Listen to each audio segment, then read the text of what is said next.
20절부터 읽습니다. 같이 읽습니다. 예수를 잡아 끌고 대제사장의 집으로 들어갈새 베드로가 멀찍이 따라가니라. 사람들이 뜰 가운데 불을 피우고 함께 앉았는지라. 베드로도 그 가운데 앉았더니 한 여종이 베드로의 불빛을 향하여 앉은 것을 보고 주목하여 이르되 이 사람도 그와 함께 있었느니라 하니 베드로가 부인하여 이르되 이 여자여 내가 그를 알지 못하노라 하더라. 조금 후에 다른 사람이 보고 이르되 너도 그 도당이라 하거늘 베드로가 이르되 이 사람아 나는 아니라 하더라. 1시간쯤 장담하여 이르되 이는 갈릴리 사람이니 참으로 그와 함께 있었느니라. 베드로가 이르되 이 사람아 나는 내가 하는 말을 알지 못하노라 말하고 있을 때에 닭이 곧 울더라. 주께서 돌이켜 베드로를 보시니 베드로가 주의 말씀 곧 오늘 닭 울기 전에 내가 3번 나를 부인하리라 하심이 생각나서 아멘. 할렐루야.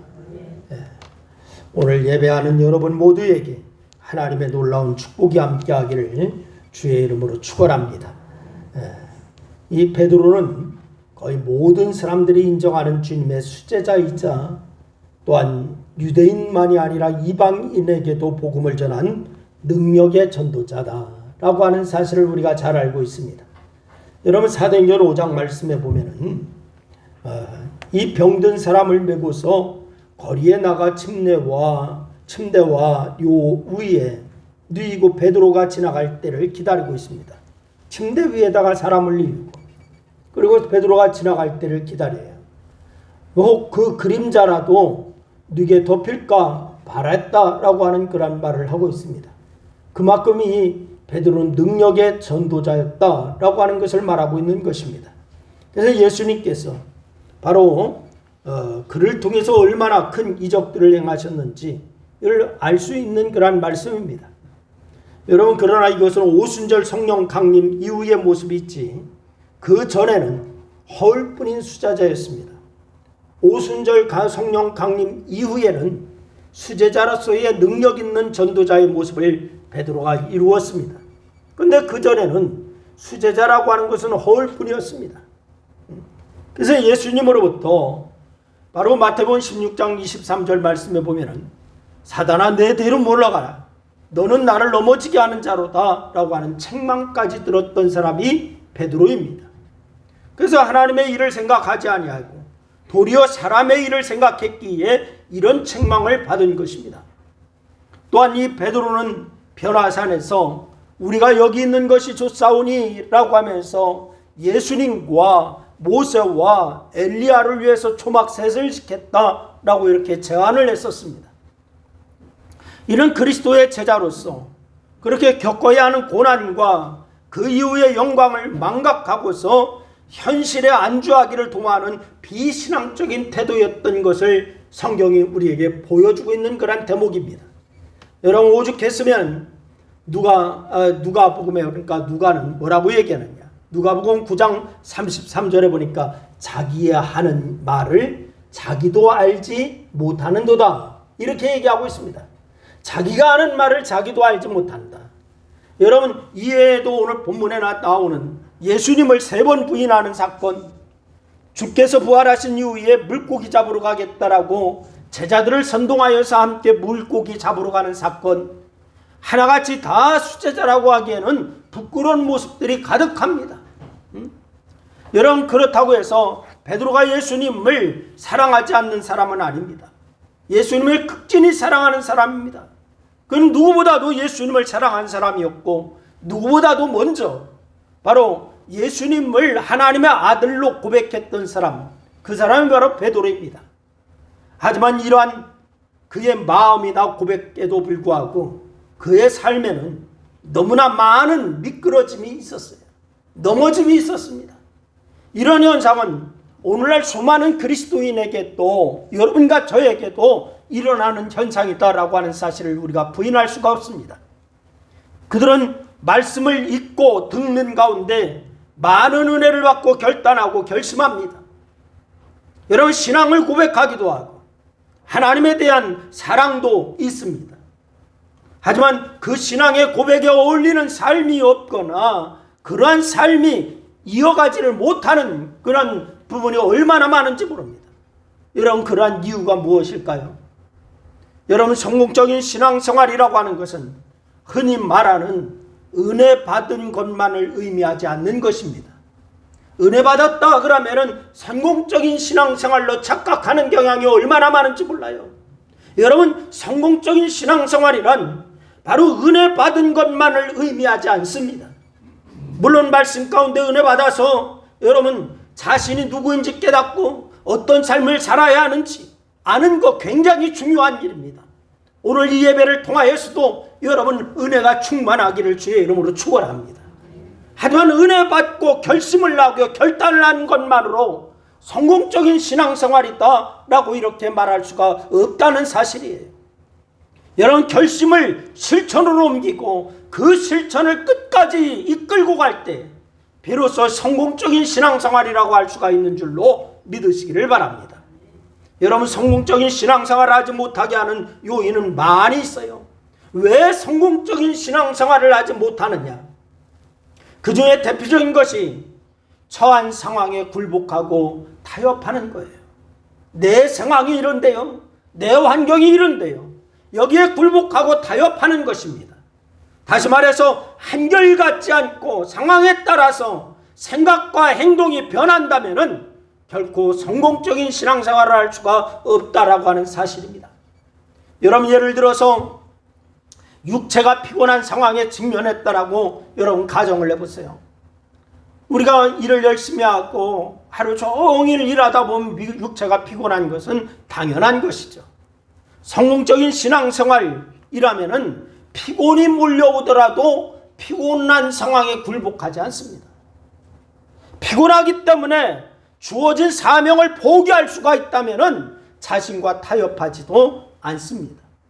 여러분, 바로 어떻게 하든지 간에 피곤을 무릅쓰고라도 주의 뜻을 이루고 주어진 사명을 감당하려고 노력하는 그러한 사람이 성공적인 신앙생활을 할 수가 있는 자인 줄로 믿으시기를 바랍니다. 여러분, 그러나 어떤 사람은 피곤하다라고 하는 상황에 굴복하여서 사명을 뒤로 미루거나 포기하고자 하는 생각에 점령당하고 말아버려요. 이런 사람은 성공적인 신앙생활을 할 수가 없는 사람입니다. 피곤하니까 예배 드리지 말고 집에서 쉬자. 오늘 너무너무 피곤했잖아. 그러니까 예배 드리지 말고 그냥 집에서 쉬지 뭐. 응? 또 피곤하니까 봉사하지 말고 어디 놀러 가자. 좀 쉬러 가자. 이렇게 얘기합니다. 이런 생각에 점령당하여서 상황과 타협하면서 생각대로 행동하게 되어 있어요. 그러고는 그러한 행위가 충분히 이유가 있다라고 스스로 위로하기 시작합니다. 이런 사람은 자신과 타협하고 상황에 타협한 것입니다. 그래서 이런 사람은 성공적인 신앙생활을 할 수가 없습니다. 결국 피곤한 상황을 극복하지 못하여서 이전에 가졌던 충성하고자 하는 결심을 잃어버렸습니다. 성공적인 신앙인의 길에서 벗어나게 된 것입니다. 여러분, 물론 상황에 따른 이와 같은 일은 피곤만이 아니에요. 여러분, 인간관계가 악화되었을 때나 경제적으로 어렵게 되었을 때 혹은 건강이 나빠졌을 때 등등 주의해야 할 상황이 수없이 많이 있습니다.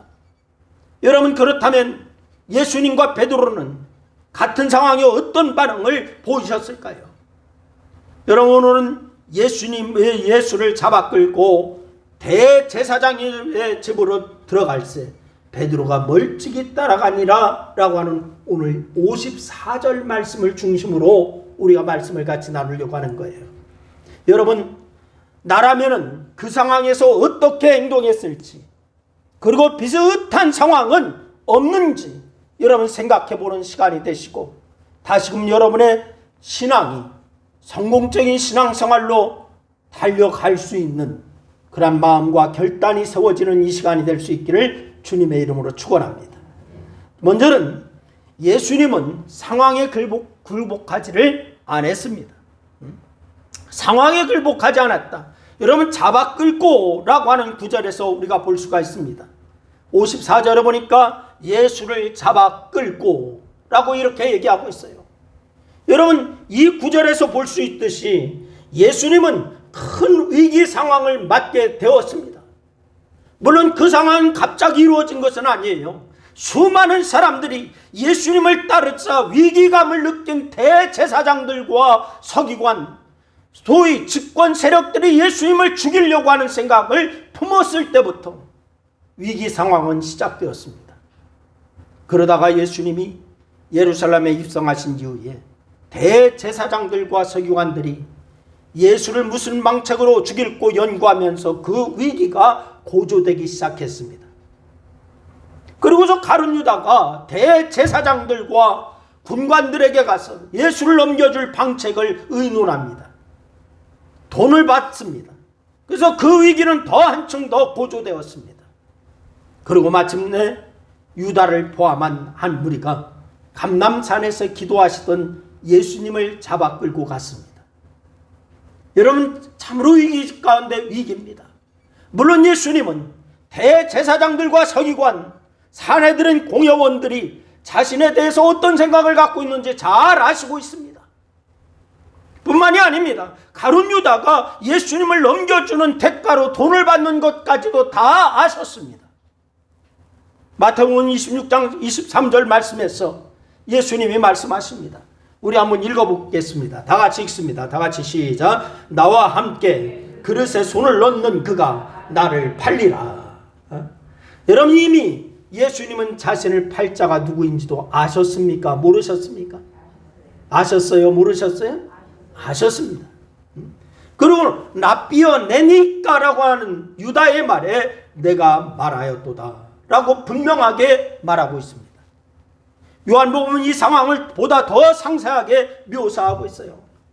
요한복음 13장 26절 말씀 우리 한번 읽겠습니다.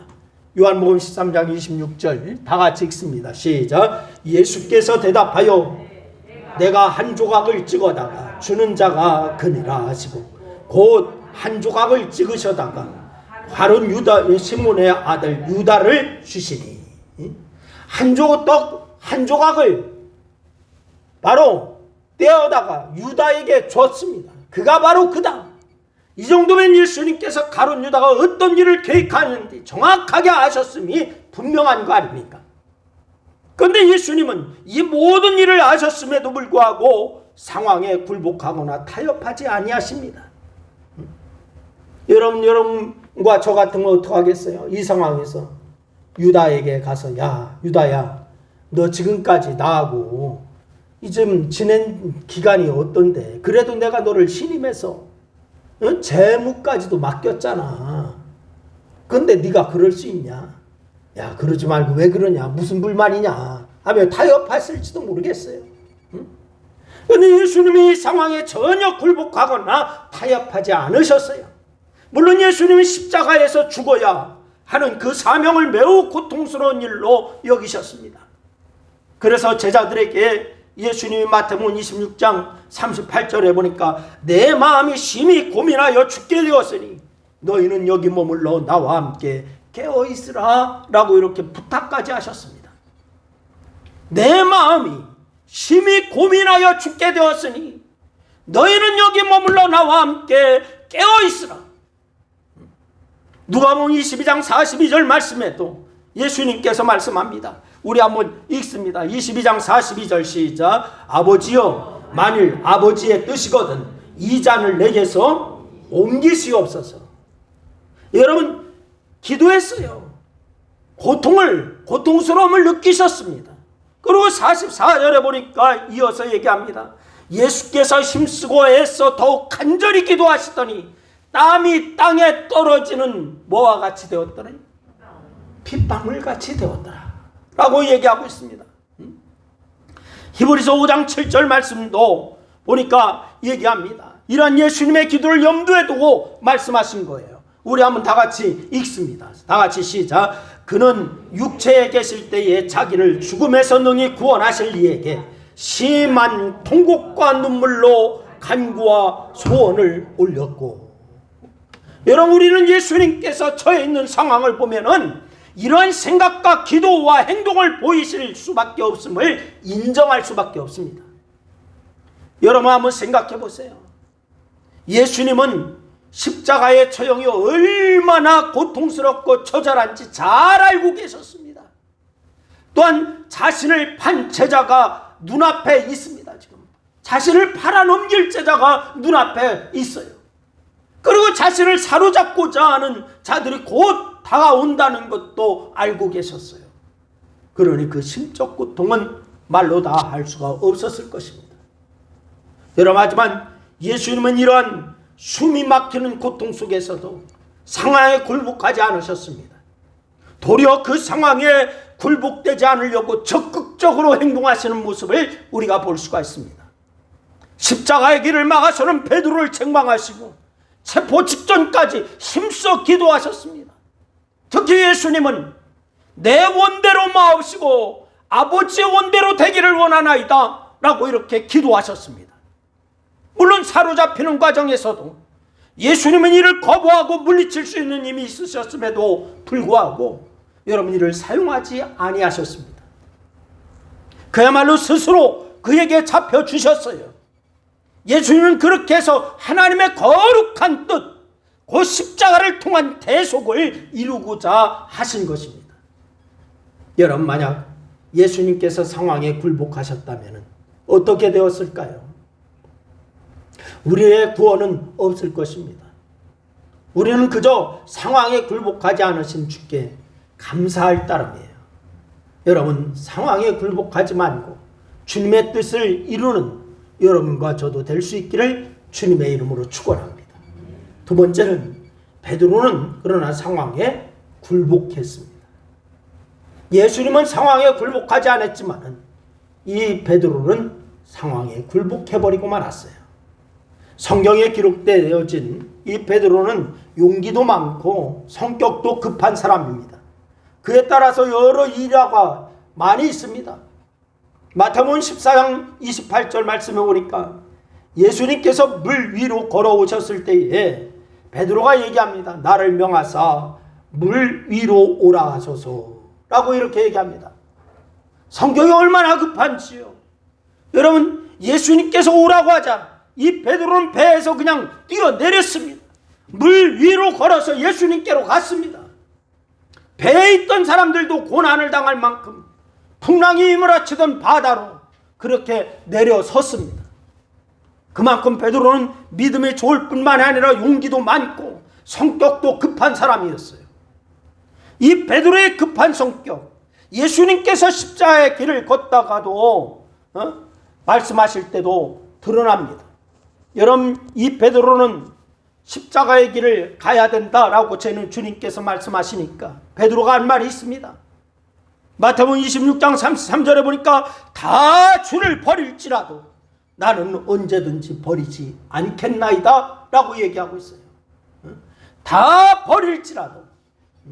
다 같이 한번 읽어봅니다. 다 같이 시작. 다 주를 버릴지라도 나는 언제든지 버리지 않겠나이다. 이게 베드로의 말이에요. 여러분, 아주 단호하게 대답했습니다. 예수님께서 오늘 밤 닭 울기 전에 내가 3번 나를 부인하리라 이렇게 말씀하시자 이번에도 뭐라고 하느냐? 마태복음 26장 35절에 보니까 뭐라고 하냐? 다 같이 한번 읽습니다. 다 같이 시작. 내가 주와 함께 죽을지언정 주를 부인하지 않겠나이다. 어떻게 할지언정 부인하지 않겠다. 죽을지언정 부인하지 않겠습니다. 참 용감하기도 하고 급한 사람이 아닐 수가 없어요. 그의 급한 성격, 예수님께서 사로잡힐 때도 드러납니다. 예수님께서 사로잡힐 때 제자들은 예수님의 체포에 대비하여서 검을 2자루 준비한 적이 있어요. 누가복음 22장 38절에 보니까 나오고 있어요. 여러분, 이 베드로는 그 검으로 대제사장의 종 말고의 길을 베어버렸습니다. 이때 예수님은 베드로에게 뭐라고 하냐? 아버지께서 주신 잔을 내가 마시지 아니하겠느냐? 라고 얘기합니다. 아버지께서 주신 잔을 내가 마시지 않겠느냐? 본의 아니게 이전처럼 급한 성격으로 인해서 예수님께서 가고자 하시는 길을 막는 어리석음을 범한 사람이 베드로였습니다. 그런데 오늘 본문 말씀에 보면은 이런 베드로의 성격이 전혀 드러나지 않습니다. 급한 성격, 용기 있는 성격, 이런 것이 전혀 드러나지 않습니다. 우선 이 베드로는 어떡하냐? 예수님께서 무리들에게 잡혀 대제사장의 집으로 끌려 들어갈 때에 가까이 가지도 않습니다. 멀찍이 떨어져 따라갔다라고 얘기하고 있습니다. 멀찍이 떨어져 따라갔다. 비록 도망한 다른 제자들과는 달리 예수님의 뒤를 따르기는 했습니다. 그중에 도망간 제자들이 있잖아요. 바로 이 겟세마네 동산에 올라가서 기도하고 같이 기도했던 제자들, 그들은 다 도망갔습니다. 그런데 베드로는 멀찍이 떨어져 따라가고는 있습니다. 그런데 보세요. 우선 이 베드로는 예수님께서 무리에게 잡혀 끌려갈 때 멀찍이 떨어져 따라갔다. 여러분, 뿐만이 아닙니다. 뜰 가운데 불을 쬐고 있을 때 한 여종이 이 베드로에게 다가옵니다. 불빛에 드러난 베드로의 얼굴을 보고서 이 사람도 그와 함께 있었다라고 이렇게 외칩니다. 이 사람도 그와 함께 있었다. 예수와 함께 있었다. 그렇게 외치자 이를 부인합니다. 뭐라고요? 여자여, 내가 저를 알지 못하노라 라고 얘기합니다. 거짓말을 했습니다. 조금 후에 다른 사람이 베드로를 보고서 너도 그 당이다 라고 이렇게 얘기합니다. 그때 이 베드로는 또다시 이 사람이 나는 아니로다 라고 얘기합니다. 이 사람아 나는 아니야 이렇게 얘기합니다. 부정합니다. 여러분, 베드로의 부인이 계속 이어집니다. 상당 시간이 경과한 이후에 또 한 사람 말고의 친척인 어떤 사람이 베드로를 목격했다라고 폭로합니다. 그러자 이번에는 이 사람아 나는 너 하는 말을 알지도 못한다 이렇게 얘기합니다. 강하게 부정합니다. 마가복음에서는 베드로가 저주하며 맹세했다라고까지 얘기하고 있습니다. 여러분, 예수님의 수제자였던 사람이 그것도 바로 몇 시간 전에 죽을지언정 주를 부인하지 않겠다라고 맹세까지 했던 사람이 3번이나 예수님을 부인하고 있습니다. 물론 우리는 베드로가 처한 상황이 매우 곤욕스러웠다라고 하는 거 우리가 잘 알아요. 얼마나 곤욕스러웠을까 그 상황이. 그런데 이 베드로는 다른 두 제자들과 감람산에서 졸고 있다가 갑자기 들이닥친 무리에 의해서 예수님이 체포되는 황당한 사건을 겪었습니다. 두려움과 염려가 교차하는 그런 시간, 정신없이 예수님의 뒤를 따라서 가만히 대제사장의 뜰까지 왔는데 갑자기 여종이 그의 정체를 폭로하니까 얼마나 무서웠을까. 그 상황이었으면 저는 그냥 바들바들 떨어서 기절했을지도 모르겠어요. 그런데 예수님을 체포한 무리들이 그를 체포할 것이라고 하는 생각에 자기도 몰래 예수님을 부인하고만 말았습니다. 베드로는 이렇게 한번 부인하자 계속하여서 예수님을 부인하게 될 수밖에 없었습니다. 여러분, 한번 주님 앞에 불순종하면 그 불순종은 꼬리를 물고 이어온다라고 하는 사실 아십니까? 여러분, 주일 한 번 빠지면 그 한 번 빠지는 것이 꼬리를 물고 이어온다는 거 아십니까? 정말 충분히 이해되는 상황이에요, 이 상황이. 그럼에도 불구하고 결과적으로 이 베드로는 예수님을 3번이나 부인한, 그것도 저주하고 맹세한 배신자가 되어버리고 말았습니다. 예수님을 은30에 판 가룟 유다와 별로 다르지 않은 악하고 믿음 없고 신앙의 절개가 없는 사람이 되어버리고 말았습니다. 무엇이 베드로로 하여금 이렇게 만들었을까요? 여러분, 그렇습니다. 앞서 말씀드린 것처럼 상황에 굴복하였기 때문에 이렇게 돼버리고 말았어요. 상황에 굴복해버렸기 때문에. 만약 그가 예수님처럼 상황에 굴복하지 않았더라면, 그래서 자신에게 유리한 쪽으로 행동하지 않았더라면 그는 결코 예수님을 부인하지 않았을 것입니다. 하지만 예수님과 달리 상황에 굴복하여서 상황에 타협한 결과 이와 같은 초라한 자가 되어버리고 말았습니다. 부인하는 자가 되어버리고 말았습니다. 여러분, 상황에 따라 행동하는 사람은 다른 사람들의 이해를 얻을 수가 있습니다.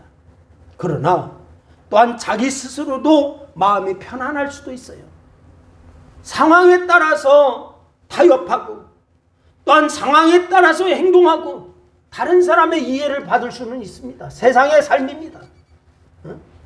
또한 자기 스스로도 마음이 편안할 수도 있어요. 그러니까 아이고 좀 편안하잖아. 삶과의 관계가 원만하잖아. 이렇게 할 수가 있어요.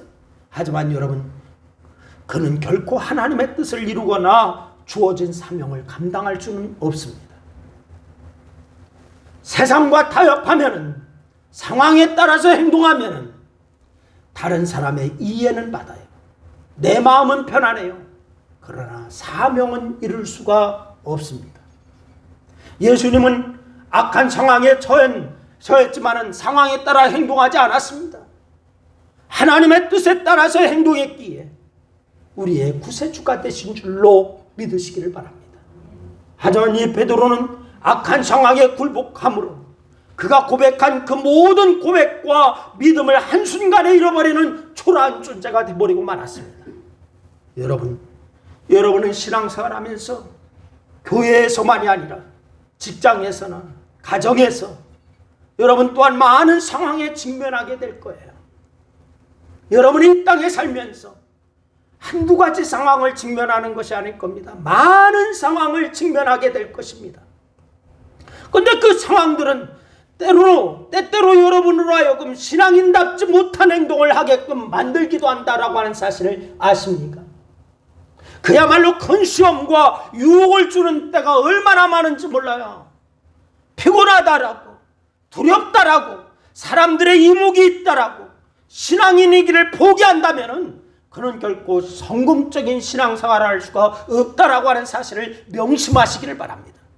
아니, 궁극적으로 하나님의 뜻을 이루는 주의 제자가 될 수가 없습니다. 교회 생활에서도 헌금 생활에서도 마찬가지입니다. 여러분, 우리가 상황에 따라 아이고 생활이 빡빡한데요, 넉넉하지 못한데요, 주님 요번만 참아주세요. 아니에요. 여러분, 타협하지 않고 주님 뜻대로 여러분이 그렇게 헌금 생활하면 주께서 우리의 모든 삶을 또한 책임져 주시는 줄로 믿으시기를 바랍니다. 여러분, 바로 여러분의 신앙의 선배들 중에는 그야말로 환난과 핍박 중에서 신앙을 지킨 분들이 얼마나 많습니까? 그들은 상황에 굴복하지 않고 기꺼이 순교자가 되고자 하였습니다. 그렇다면 오늘도 우리는 순교자의 각오를 가지고 상황에 굴복하지 않는 성도가 되어야 될 줄로 각오하시기를 바랍니다. 주의 고난을 나의 고난을 삼고자 해야 합니다. 그럴 때 주의 부활이 나의 부활이 되고 주의 영광이 나의 부활이 될 수가 있음을 믿으시기를 바랍니다. 상황에 굴복하지 말 수 있기를 바랍니다. 그것이야말로 성공적인 신앙생활은 근간이 될 거예요. 여러분이 하나님 앞에 인정받는 그러한 신앙의 삶이 될 것이고, 이 땅에서도 하나님의 축복을 이룰 수가 있지만 영원을 준비하는 지혜로움이 있는 것입니다. 상황을 극복하고 주의 뜻에 순종하는 여러분 모두가 다 될 수 있기를 주님의 이름으로 축원합니다. 기도하겠습니다. 말씀을 생각하면서 우리 한 2분 동안 합심하여서 함께 기도합니다. 함께 기도하시겠습니다. 아버지 하나님, 은혜와 사랑을 고맙고 감사합니다. 오늘도 주께서 우리에게 말씀 주시고 우리가 아버지 하나님의 이 베드로를 통하여서 상황에 굴복하지 말고 상황을 극복하는 믿음의 삶을 살라라고 우리에게 말씀하시는 주의 음성을 듣게 하심을 감사합니다. 아버지 하나님, 저희들이 아버지 하나님 늘 믿음으로 승리하는 그러한 역사가 있게 하여 주시고, 오직 믿음 안에서 아버지의 뜻과 아버지의 섭리를 바로 알아서 순복함의 역사가 있는 저희들 될 수 있도록 하나님 도와주시옵소서. 오늘 이 시간도 주께서 우리에게 함께하여 주시고 영광 가운데 함께하신 아버지를 찬양합니다. 아버지 하나님, 우리 신광교회 모든 권속들이 믿음의 승리가 있게 하여 주시옵소서.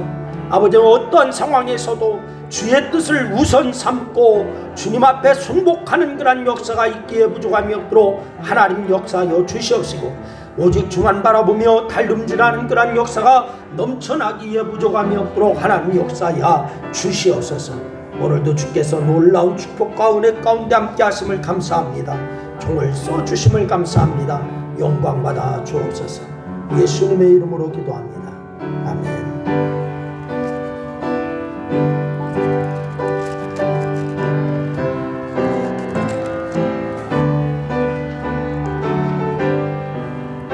주의 진리의 십자가 분리 하늘 높이 들고서 주의 군사들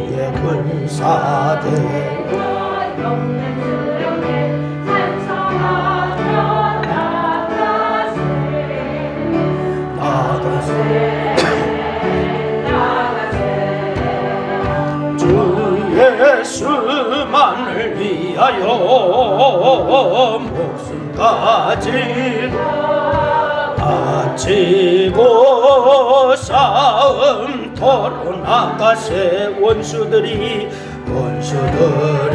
비록 강할지라도 주의 번개 붙잡고 주의 진리에 용기하여 분발하여 싸우세. 나가세 주의 수만을 위하여 목숨까지도 바치고 싸움터로 나가세. 산과 들과 바다 가는 곳마다 주의 군기 날리며 반갑고도 기쁜 승리의 소식 온 세상에 전하세. 나가세 주의 수만을 위하여 목숨까지도 바치고 싸움터로 나가세.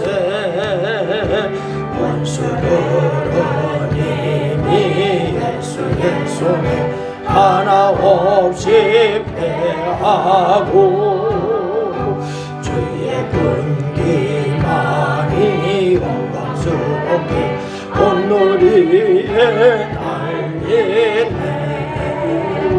나가세 주의 수만을 위하여 목숨까지도 바치고 싸움터로 나가세. 아멘.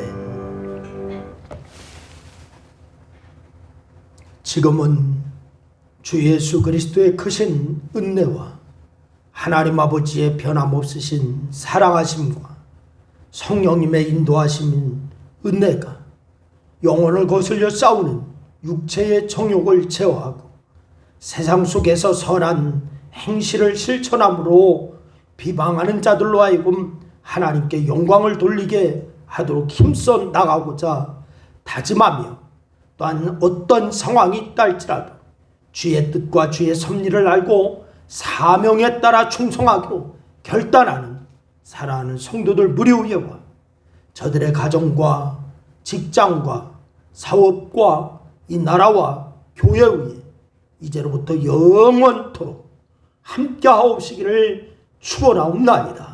아멘.